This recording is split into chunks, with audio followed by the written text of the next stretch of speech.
চিকিৎসা কৰিবলৈ এতিয়া চৰকাৰী চিকিৎসালয়লৈ নাযাব কাৰণ চৰকাৰী চিকিৎসালয়লৈ গলে কেৰালাতকৈ গুটি দীঘল হোৱা বাক্যশাৰীয়ে ফলিয়াব আপোনাৰ লগতো ব্যয়বহুল হ'ব ৰাজ্যৰ চৰকাৰী চিকিৎসা সেৱা কিয়নো আজিৰে পৰা বৃদ্ধি পালে চৰকাৰী চিকিৎসা সেৱাৰ মাচুল এতিয়াৰে পৰা চৰকাৰী হওক বা বেচৰকাৰী হওক মাচুলৰ ক্ষেত্ৰত নাথাকিব তেনে কোনো ধৰণৰ পৃথকতা বেচৰকাৰী চিকিৎসালয়ৰ প্ৰায় সমানেই হ'বকৈ চৰকাৰী চিকিৎসালয়ৰো মাচুলৰ পৰিমাণ কাৰণ 10 পৰা 20% পৰ্যন্ত বৃদ্ধি পালে চৰকাৰী চিকিৎসাৰ মাচুল মূল্যবৃদ্ধি জুৰুলা কৰা অসমবাসীৰ মূৰত যেন পুনৰ মাথমাৰ উঠালে বিজেপি মিত্ৰজোঁট চৰকাৰে পহিলা আগষ্টৰ পৰা এক্স-ৰে এমআৰআই সিটি স্কেন টেষ্ট পৰীক্ষা আদিৰ দৰে 70টা পৰীক্ষাৰ লগতে বৃদ্ধি পালে ৰোগীৰ পঞ্জীয়ন মাচুলো একেদৰে বাঢ়িলে পেইং কেবিনৰ নিৰীখো গুৱাহাটী চিকিৎসা মহাবিদ্যালয়কে ধৰি অসমৰ কেইবাখনো চিকিৎসা মহাবিদ্যালয়ে বৃদ্ধি কৰিছে চিকিৎসা মাচুল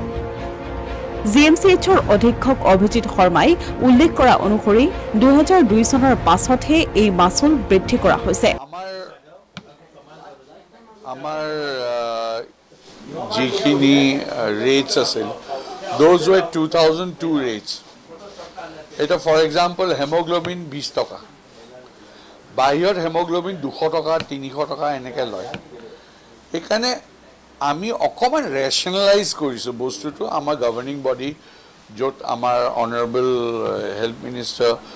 চেয়াৰম্যান হয় গুটেখিনি আমি চাই পেলাই ৰেশনালাইজ কৰিছো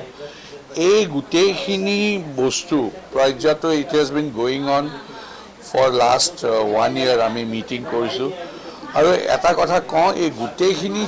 চেঞ্জ 2002 চনত হৈছিল 2002 চনৰ পিছত there was no revision. After 22 years, there has been revision. And jikhini badhise, hetu 10% or 20% badhise. And it is my question of X-ray ekhon etia bahirot jodi apni X-ray ekhon koribole jay. X-ray ekhonor dam hobo 400 500 600 toka. Amar yate he X-ray ekhon 50 toka. So etu nimile amar he আমাক এতিয়া সারে self reliance কৰিবলৈ দিছে আমি নিজে চলাব লাগিব হস্পিটেলবোৰ আৰু আমি হেকানে এটা দুটা বস্তু আমি বঢ়াইছো আৰু কিন্তু ৰেশনালি বঢ়াইছো ইৰেশনালি আমি বঢ়োৱা নাই আৰু মই আকৌ কওঁ ইনিকুৱা যদি ইস্যু আহে কি মানুহে নোৱাৰে আমি হেইখিনিও আমি মাফ কৰিবলৈ আমাক আমি পাৰো আৰু আমি আমাৰ গভৰ্নিং বডিত হেতু আমি ডিসিশন লোৱা আছে এখানে মানুহে ভয় খাব না লাগে চিন্তা কৰিব না লাগে আৰু